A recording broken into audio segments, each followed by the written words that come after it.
یمن میں جو کنگ ہوتے تھے ان کو تبا کہا جاتا تھا، اور جو اس زمانے کا سب سے پہلا کنگ تھا اس کو تبا اول کہتے تھے۔ تبا اول بہت بڑا بادشاہ تھا، مسلمان تو تھا نہیں، ایمان تو لایا نہیں تھا، مگر تبا اول کا پلان یہ تھا کہ اس نے ایک بہت بڑا لشکر بنایا۔ اچھا، اس لشکر میں اس نے پلان یہ کیا کہ اس کے پاس 1,13,000 پیدل چلنے والے تھے اور 1,30,000 کے قریب گھوڑا چلانے والے، گھڑ سوار، ہارس رائڈر۔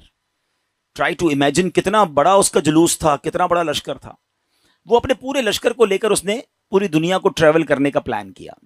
اچھا، وہ جس شہر میں جاتا سارے شہر کے لوگ باہر آ جاتے، ڈر بھی جاتے، روب میں بھی آ جاتے کہ اتنا بڑا جلوس لے کر ہی آیا ہے، اس کا استقبال بھی کرتے، اور ہر شہر سے وہ 10 اسکالرز، ان کے 10 علماء اپنے ساتھ لے جاتا۔ اتنا لانگ ٹرپ ہو گیا کہ اس کے پاس 4,000 علماء ہو گئے۔ آپ انڈرسٹینڈ کریں کہ کتنے شہروں میں وہ گیا ہوگا، 4,000 علماء جمع ہو گئے۔ اب وہ ٹریول کرتے کرتے کرتے مکہ پاک پہنچا۔ اچھا، مکے جب وہ انٹر ہوا تو مکے کے لوگوں نے کوئی اس کو رسپیکٹ نہیں دی، کوئی اس کا استقبال نہیں کیا، اور کوئی جناب اس کا کوئی روب بھی نہیں پڑا۔ تو اس نے اپنے وزیروں کو بلایا کہ یہ کیسے لوگ ہیں، یہ شہر کیسا شہر ہے، نو بڈی کوئی استقبال بھی نہیں ہوا، کوئی ہمارا روب بھی نہیں ہے، کوئی دبدبہ بھی نہیں ہے، ٹیک کیئر بھی نہیں کیا انہوں نے ہمیں۔ تو اس کے وزیروں نے بتایا کہ بات یہ ہے کہ یہ مکے والے جو ہے نا، ان کے پاس ایک بہت کمال کی عمارت ہے جس کو یہ کعبہ کہتے ہیں، اور یہ کعبے کا طواف کرتے ہیں۔ کعبے میں انہوں نے بت رکھے ہوئے ہیں۔ آپ کو یاد ہوگا کہ نبی پاک کی آمد سے پہلے کعبے میں تو بت تھے، تو یہ کعبے کی رسپیکٹ کرتے ہیں، باقی کسی کو گھاس واس نہیں ڈالتے۔ تو بڑا کرو فر والا کنگ تھا، اتنا بڑا لشکر تھا، اس نے کہتا اچھا ایسی بات ہے تو میں کعبے کو ہی گرا دیتا ہوں، کعبہ ہی ڈیمولش ہو جائے گا تو یہ کس کا طواف کریں گے، پھر یہ سب میرے پاس آ جائیں گے۔ تو اس نے ابھی پلاننگ کی، صرف سوچا، رات اس کے سر میں سیویئر پین شروع ہو گیا، خطرناک قسم کا درد سر۔ اس کی آنکھوں سے، اس کے کان سے اور اس کے ناک سے پانی نکلنے لگا، اور وہ اتنا بدبودار پانی تھا کہ کوئی قریب بھی نہ بیٹھ سکے، اتنا پریشان۔ اچھا، لشکر میں ڈاکٹر بھی تھے، ڈاکٹر بلائے گئے، طبیب آئے، بڑے بڑے علاج کیے، کوئی فرق نہ پڑے، 2-3 دن نکل گئے، تکلیف ختم ہی نہ ہو۔ تو ایک جو ڈاکٹر تھا، جو سب سے بڑا ڈاکٹر تھا، اس نے کہا دیکھیں یہ معاملہ جو ہے نا، مجھے آپ کی بیماری کا نہیں لگ رہا، یہ کوئی آسمانی معاملہ ہے، آپ کسی عالم سے پوچھیے۔ تو انہوں نے اپنے لشکر میں جو سب سے بڑے عالم تھے ان کو بلایا کہ آپ چیک کریں معاملہ کیا ہے۔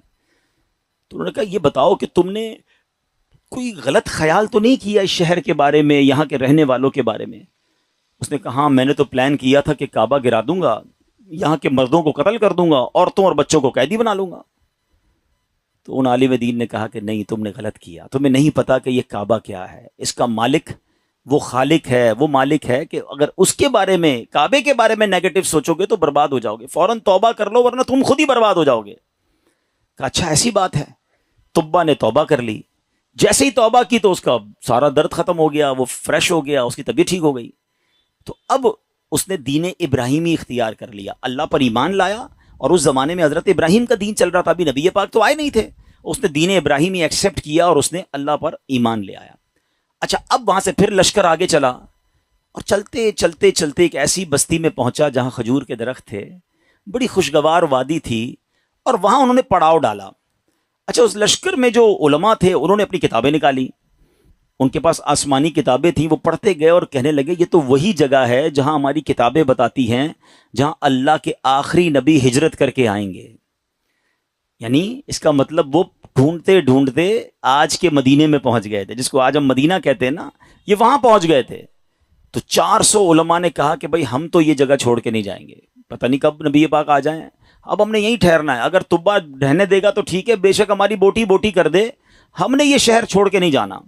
اطلاع تبا کو بھی مل گئی، تبا نے بلایا علماء کو کہ کیا مسئلہ ہے؟ تو کہا دیکھیں حضرت، ہم نے اپنی کتابوں میں پڑھا ہے، ہمارا حساب کتاب بتاتا ہے کہ اللہ کے آخری نبی اسی بستی میں آئیں گے، ہم اس بستی کو چھوڑ کے نہیں جائیں گے، ہم ان کے خادم بن کر رہیں گے، ان کے امتی بنیں گے، ان پر ایمان لائیں گے۔ اچھا، تبا بھی 2-4 دن پہلے ہی یا کچھ دنوں پہلے ہی مکے کی تعظیم سمجھ چکا تھا، اللہ پر ایمان لا چکا تھا، تو اس نے کہا اچھا ایسی بات ہے تو میں بھی رک جاتا ہوں۔ اس نے کیا کیا، 400 علماء کے لیے 400 گھر بنائے، ان 400 علماء کی شادیاں کروائیں، ان کو خوب مال و دولت بھی دیا۔ 1 سال تبا خود بھی وہیں رہا، 1 سال کے بعد دیکھا کہ نبی پاک تو نہیں آئے، تو ابو طبا نے ایک کمال کا خط لکھا. سنیے گا پیارے اسلامی بھائیوں, یہ دنیا کا انوکھا خط ہے کہ اس کے لیے لکھا جا رہا ہے جو ابھی دنیا میں آئے نہیں ہیں. اور کس عشق والی زبان میں طبا بادشاہ نے وہ خط لکھا. اس نے لکھا کہ اس اللہ کے نام سے شروع جو عالمین کا رب ہے, میں جناب رسول اللہ صلی اللہ علیہ وسلم کی بارگاہ میں طبا اول حمیری سلام پیش کرتا ہوں, اور میں آقا علیہ الصلوۃ والسلام کی بارگاہ میں عرض کرتا ہوں کہ حضور اگر میں نے آپ کا زمانہ پا لیا تو میں آپ کی خدمت کروں گا, آپ پر ایمان لاؤں گا, آپ کی سنت پر عمل کروں گا, جو آپ کتاب لے کر آئیں گے میں اس پر بھی عمل کروں گا, اور حضور اگر میں پھر بھی آپ کا زمانہ نہ پا سکوں تو مجھے اپنی غلامی میں قبول فرمائیے, اور قیامت کے دن میری شفاعت فرمائیے گا, مجھے بھول نہ جائیے گا. بڑا کمال کا عشق والا اس نے خط لکھا. اس خط کو اس نے سیل کیا گولڈن اسٹیمپ لگا کے. اچھا, ایک اور مکان بنایا اس نے, اور جو اس وقت کے سب سے بڑے عالم تھے ان کو وہ لیٹر بھی دیا, اور کہا جب آپ نبی پاک سے اگر آپ کی ملاقات ہو جائے نا تو میرا خط انہیں دیجیے گا, یہ مکان بھی انہیں گفٹ کر دیجیے گا, اور اگر نہ ہو تو آپ اپنے بچے کو کہیے گا, آپ کا انتقال ہونے لگے تو اس کو یہ لیٹر دیجیے گا, اس کو کہیے گا وہ اپنی اولاد کو دے, تاکہ کسی طرح یہ خط جناب آخری نبی صلی اللہ تعالی علیہ وسلم تک پہنچ جائے. یہ کیسا عشق ہے. اب ذرا سنیے گا. طبا اول حمیری کا بعد میں وہ مدینے سے آگے گیا اور جا کے اس کا انتقال ہو گیا. آفٹر 1000 years, 1000 سال بعد 12 ربیع الاول والے دن مکہ مکرمہ میں نبی پاک کی ولادت ہوتی ہے, آقا کی تشریف آوری ہوتی ہے. نبی پاک 53 سال مکے میں گزارتے ہیں, اور اس دوران حضرت مصعب بن عمیر صحابی رسول ہیں, ان کو پیارے آقا مدینے بھیجتے ہیں کہ وہاں جا کے اسلام کی دعوت دو. مدینے میں تو فوراً اسلام پھیلنا شروع ہو گیا. علماء کہتے ہیں جو اتنی تیزی سے اسلام مدینے میں پھیلا نا, اس کی بڑی وجہ یہ تھی جو یہ انصار صحابہ تھے نا.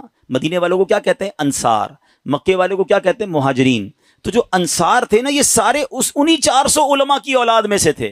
They were waiting from last 1000 years for رسول پاک علیہ الصلوۃ والسلام. یہ تو 1000 سال سے انتظار کر رہے تھے. جیسے ہی حضرت مصعب بن عمیر پہنچے, دیگر مبلغین پہنچے, اللہ کے رسول کی باتیں بتائیں, اسلام کی باتیں بتائیں, دھڑا دھڑ لوگ اسلام قبول کرنے لگ گئے. اچھا, اب قبیلے کے لوگ بیٹھے کہ آخری نبی تو آ گئے ہیں مکے میں, ہمارے پاس ایک لیٹر ہے, اب وہ پہنچانا ہے انہیں.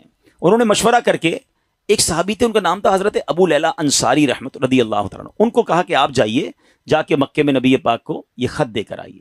ان صحابی نے ٹریول کیا. جب وہ ٹریول کر کے جانے لگے تو ان کو کسی نے بتایا کہ نبی پاک مکے سے پہلے ایک وادی میں بیٹھے ہیں, صحابہ کرام کے ساتھ جلوہ فرما ہے. اچھا, انہوں نے نبی پاک کو نہیں دیکھا, نبی پاک نے انہیں نہیں دیکھا. سوشل میڈیا کا زمانہ تو تھا نہیں نا کہ کسی طریقے سے دیکھ لیتے. اچھا, یہ گئے اس دربار میں, جیسے ہی داخل ہوئے کمرے میں, نبی پاک صحابہ کے ساتھ بیٹھے ہیں, وہ کمرے میں داخل ہوئے, پیارے آقا فرماتے انتا ابو لیلہ, تم ابو لیلہ ہو. وہ شاکڈ ہو گئے کہ میرا نام کیسے ان کو پتہ چل گیا. کہ جی یا رسول اللہ, میرا نام ہی ابو لیلہ ہے. فرمایا تمہارے پاس میری ایک امانت ہوگی, مجھے وہ خط دے دو. ایک بار اور حیران ہو گئے کہ رسول اللہ صلی اللہ علیہ وسلم کو نے بتایا نہیں, پہلے ہی ان کو پتا ہے. نبی پاک نے وہ خط لیا, سیدنا ابو بکر صدیق کو وہ خط دیا اور کہا ابو بکر پڑھو. اب بھرے دربار میں وہ عشق والا خط پڑھا گیا. طبا اول حمیری کا وہ عشق کی جو لیٹر تھا وہ پڑھ کر سنایا گیا کہ حضور میں آپ کا امتی, میں آپ کا غلام, مجھے قیامت کے دن بھولیے گا نہیں. اگر آپ کا زمانہ پایا تو آپ کی خدمت کروں گا, زمانہ نہ پا سکا تو پھر بھی میں آپ کا غلام ہوں. اللہ اکبر. نبی پاک نے جب خط سنا نا تو پتہ کیا فرمایا؟ مرحباً اخ الصالح, مرحباً اخ الصالح, میرے نیک بھائی کو مرحبا ہو, نیک بھائی کو مرحبا ہو. امیر پیارے آقا علیہ الصلوۃ والسلام نے اس بادشاہ کو نیک بھائی کہہ کر پکارا. اچھا, اب ابو لیلہ انصاری تو حیران پریشان, نبی پاک پر کلمہ پڑھا, مسلمان ہوئے کہ ان کو مجھ سے پہلے پتا ہے کہ یہ میرے دل میں کیا ہے اور میں کیا لے کر آیا ہوں. واپس گئے, اپنے شہر والوں کو بتایا کہ بھائی میں تو ان سے مل کر آیا ہوں جو تو غیب کی خبریں دیتے ہیں. اچھا, بہرحال اب نبی پاک نے مکے سے مدینے سفر اختیار کیا. اچھا, مدینے والوں کو انتظار تو بڑا تھا کہ پیارے آقا مدینے آئیں گے. اچھا, نارملی 7 days کا ٹریول ہوتا تھا. اگر مکے سے کوئی اونٹوں پر یا گھوڑوں پر نکلتا تھا نا, it's take almost 7 days to travel. اب آج کل تو ہم 4 گھنٹے میں پہنچ جاتے ہیں, بڑے اچھے روڈ بن گئے ہیں. اب نبی پاک جب روانہ ہوئے تو وہ نیوز مل گئی مدینے والوں کو, لیکن آپ کو پتا ہے کہ وہ ہجرت کا سفر ایب نارمل سفر تھا, نارمل سفر نہیں تھا. بڑے پرابلمز تھے, بڑے ہرڈلز تھے. 3 دن 3 راتیں تو نبی پاک کو غار ثور میں رہنا پڑا. راستے میں مکے کے لوگ انٹرسیپٹ کرنے پہنچے ہوئے تھے. تو اب مدینے والے سمجھ رہے تھے کہ 7ویں دن نبی پاک آ جائیں گے. وہ ڈیلی مدینے کے گیٹ پہ جا کے کھڑے ہو جاتے کہ نبی پاک آ جائیں گے. صبح جاتے, ویٹ کرتے, دوپہر ہوتی تو واپس آ جاتے. اگلے دن پھر صبح جا کے کھڑے ہو جاتے. روز استقبال کی تیاریاں ہیں. اچھا آپ کو معلوم ہے نبی پاک علیہ الصلوۃ والسلام کس دن مدینے میں داخل ہوئے؟ کافی دن لگے، مگر سرور کائنات صلی اللہ تعالیٰ علیہ وسلم جس دن مدینہ منورہ میں صحابہ کے جھرمٹ میں داخل ہوئے نا، وہ دن 12 ربیع الاول کا دن تھا۔ ہاں وہ دن بھی برتھ ڈے آف رسول پاک علیہ الصلوۃ والسلام تھا۔ سبحان اللہ، اللہ کی شان دیکھیں کہ ربیع الاول کا 12 ربیع الاول کا جو جلوس ہے، کچھ لوگوں کو کنفیوژن ہوتی ہے۔ اللہ اکبر، میرے آقا جو مدینے میں داخل ہوئے تو صحابہ بھی ہیں اور خود پیارے آقا بھی ہیں، بلکہ ایک صحابی کہتے ہیں حضور بغیر پرچم کے کیسے داخل ہوں گے؟ آپ جا رہے ہیں تو شان و شوکت کے ساتھ داخل ہونا ہے۔ اپنا امامہ اتارا، تلوار پہ لگایا، اسے پرچم بنایا، اور جب مدینے میں داخل ہوئے تو ہر طرف سے صدائیں ہیں مرحبا یا رسول اللہ۔ بچیاں تیار ہو کر آئی ہیں، بچے تیار ہو کر آئے ہیں۔ عرب کے لوگوں کا دستور تھا جب کوئی بڑا ایونٹ ہوتا تھا وہ اپنا مخصوص لباس پہنتے تھے، اپنی تلواریں لگاتے تھے، بلکہ اب بھی اگر آپ دیکھیں ان کے تہواروں میں ان کے لباس الگ ہوتے ہیں، وہ سب اپنے اس لیول کے لباس پہن کر کھڑے تھے، کیونکہ آج ان کے لیے عید کا دن تھا۔ اور سبحان اللہ، اس وقت بنو نجار کی بچیوں نے سرور کائنات صلی اللہ تعالی علیہ وسلم کا جو استقبال کیا، جس نغمے کو گنگنا کر، جس نعت کو پڑھ کر انہوں نے استقبال کیا، آج بھی مکے مدینے چلے جائیں، کیسٹ کی دکانوں پر جائیں، بلکہ دنیا کے کسی کونے میں جائیں، یہ نعت عربی ہوں، عجمی ہوں، افریقن ہوں یا امریکن ہوں، سرکار کی یہ نعت دنیا بھر میں پڑھی جاتی ہے۔ اور وہ ان بچیوں نے یہ نعت پڑھی تھی جو آج سیرت کی کتابوں میں بھی لکھی ہیں۔ اور انہوں نے استقبال کیسے کیا تھا؟ وہ الفاظ کیا تھے؟ وہ الفاظ تھے طلع البدر علینا من ثنیات الوداع وجب شکر علینا ما دعا للہ لا۔ کیا کہتی ہیں ہم پر؟ چاند طلوع ہو گیا ہے، طلع البدر علینا، 14ویں رات کا چاند طلوع ہو گیا ہے۔ کہاں پر؟ سنیت الوداع کی گھاٹی میں، جس جگہ یہ استقبال ہوا نا اس علاقے کو سنیت الوداع کہتے ہیں۔ اور وجب الشکر علینا، ہم پر واجب ہو گیا ہے اللہ کا شکر ادا کرنا۔ ما دعا للہ دعا، جب تک لوگ اللہ کے لیے دعوت دیتے رہیں گے، یعنی قیامت تک ہم پر اب یہ شکر اللہ کا واجب ہو گیا کہ نبی پاک ہمارے مدینے آ گئے ہیں۔ آپ کو پتا ہے مدینے کے رنگ کیسے بدلا، مدینے کی تقدیر کیسے بدلی؟ مدینہ پہلے یثرب کہلاتا تھا، وہاں کی آب و ہوا میں بیماریاں تھیں، جو جاتا بیمار ہو جاتا تھا۔ اللہ اکبر، مصطفیٰ کریم کے قدم تو کیا لگے، مدینے کے غبار میں بھی شفا ہو گیا ہے۔ اب تو بیمار کو کہتے ہیں ٹھیک ہونا ہے تو مدینے ہو آؤ، ہیں جب سے قدم لگے ہیں رسالت مآب کے، جب سے قدم لگے ہیں رسالت مآب کے، جنت بنا ہوا ہے مدینہ حضور کا۔ کیا قدم لگے میرے آقا کے، بھاگ ہی جاگ گئے مدینے والوں کے۔ اچھا اب پیارے آقا جب مدینہ شریف میں انٹر ہوئے نا، everybody want to welcome and everybody want to host him، ہر بندہ چاہ رہا تھا کہ نبی پاک ہمارے گھر آ جائیں، کیونکہ اشتیاق بہت تھا، تڑپ بہت تھی۔ تو نبی پاک نے فرمایا کہ میری جو اونٹنی ہے نا یہ اللہ کے حکم سے بندھی ہوئی ہے، یہ جدھر جا کے رکے گی ادھر جا کر ہی میں نے رہنا ہے۔ اچھا اب ذرا تصور کیجئے، امیجن کیجئے کہ وہ اونٹنی مدینے کی گلیوں میں گھوم رہی ہوگی اور ہر صحابی یہ امیجن کر رہا ہو کاش میرے دروازے پر رک جائے، کاش میرے دروازے پر رک جائے، مگر بھاگ کس کے جاگے؟ سیدنا ابو ایوب انصاری رضی اللہ تعالیٰ عنہ، کہ وہ اونٹنی جو ہے ان کے دروازے پر جا کے رکی۔ اچھا اب ایک اور امیزنگ بات شاید بہت ساروں کو پہلی بار پتہ چلے گی، حضرت ابو ایوب انصاری رضی اللہ تعالیٰ عنہ کا ایک لقب ہے، ہم سب کہتے ہیں میزبان رسول، ٹھیک ہے نا، لیکن شاید لوگوں کو نہیں پتا کہ حضرت ابو ایوب انصاری اسی عالم دین کی اولاد سے ہیں کہ جن کو طبہ اول نے لیٹر دیا تھا، جو سب سے بڑے عالم تھے نا، یہ انہی کی اولاد میں سے ہیں۔ اور حضرت ابو ایوب انصاری اسی گھر میں رہتے تھے جو گھر طبہ نے نبی پاک کے لیے گفٹ کے طور پر بنایا تھا۔ گویا مطلب یہ بنا کہ یہ گھر نبی پاک کا ہی تھا، حضرت ابو ایوب انصاری اس کو ٹیک کیئر کر رہے تھے۔ آقا کسی کے مہمان نہ بنے، بلکہ سچی بات یہ ہے کہ میزبان نبی پاک تھے، مہمان ابو ایوب انصاری تھے۔ اور یہ کیسے ہو سکتا ہے کہ نبی پاک جن کے صدقے یہ کائنات بنی ہے؟